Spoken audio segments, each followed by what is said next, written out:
अशी तुझी शक्ती. मग बये आताच दार लावून का बसली आहेस? हे महाराष्ट्र धर्मरक्षिके तुळजा भवानी आई, दार उघड, दार उघड बये, दार उघड. ज्या ज्या महामातांनी आणि महामानवांनी स्वतःच्या प्राणाचे बलिदान देऊन आपल्याला स्वातंत्र्य, समृद्ध आणि स्वाभिमानी जीवन जगण्याची प्रेरणा दिली, त्या सर्व महामातांना आणि महामानवांना त्रिवार अभिवादन.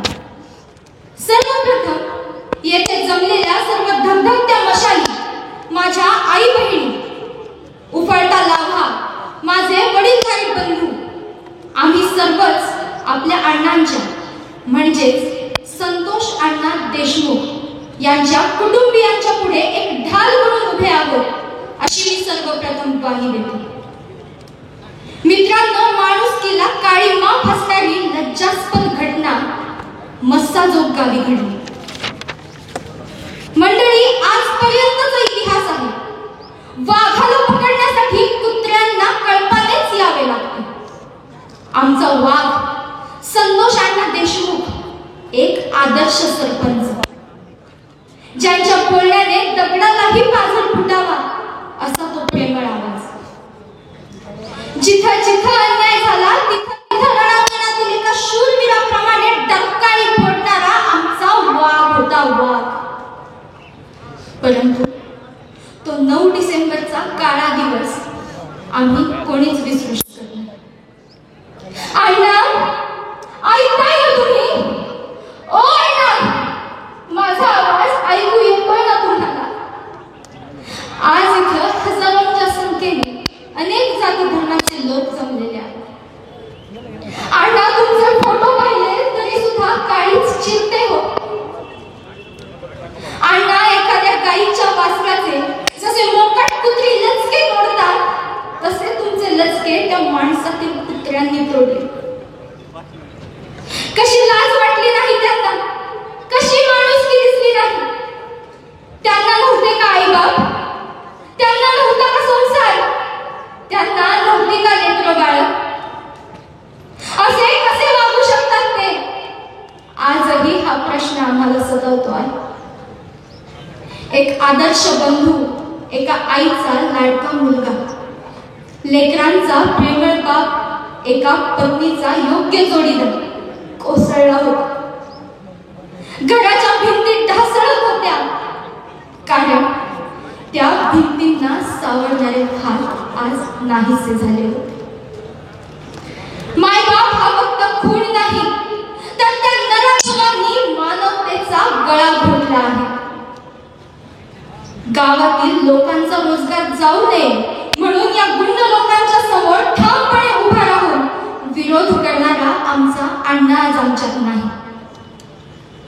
अरे, काय केलं होतं माझ्या अण्णाने? काय गुन्हा केला होता?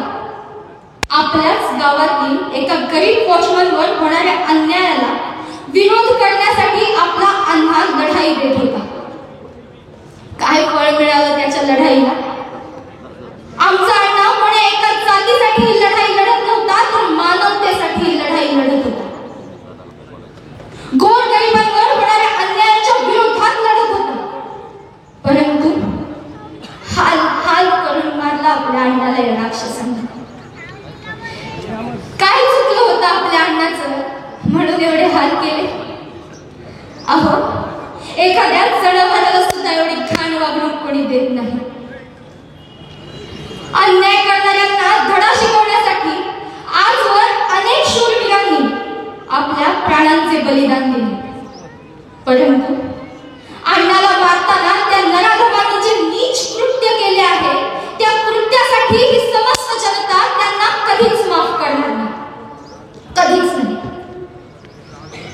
त्या कुत्र्यांनी कळपाने येऊन माझ्या अण्णावर झडप. अरे, जर एवढाच दम होता तर एक एक करून यायचं होतं. तुमच्या 7 पिढ्यांना पुरून उरला असता आमचा एक ताण.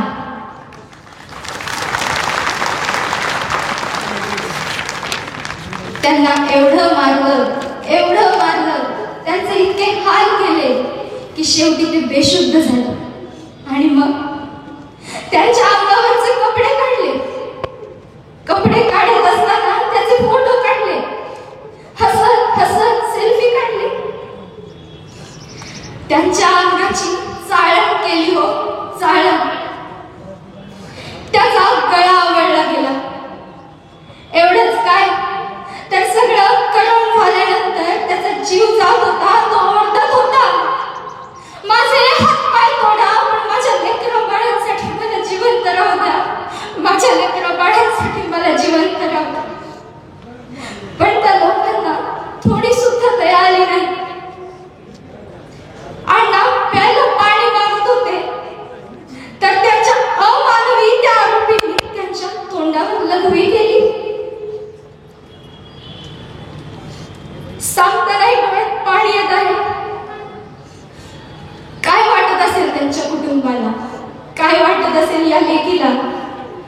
दुःखाचा डोंगर कोसळला असेल.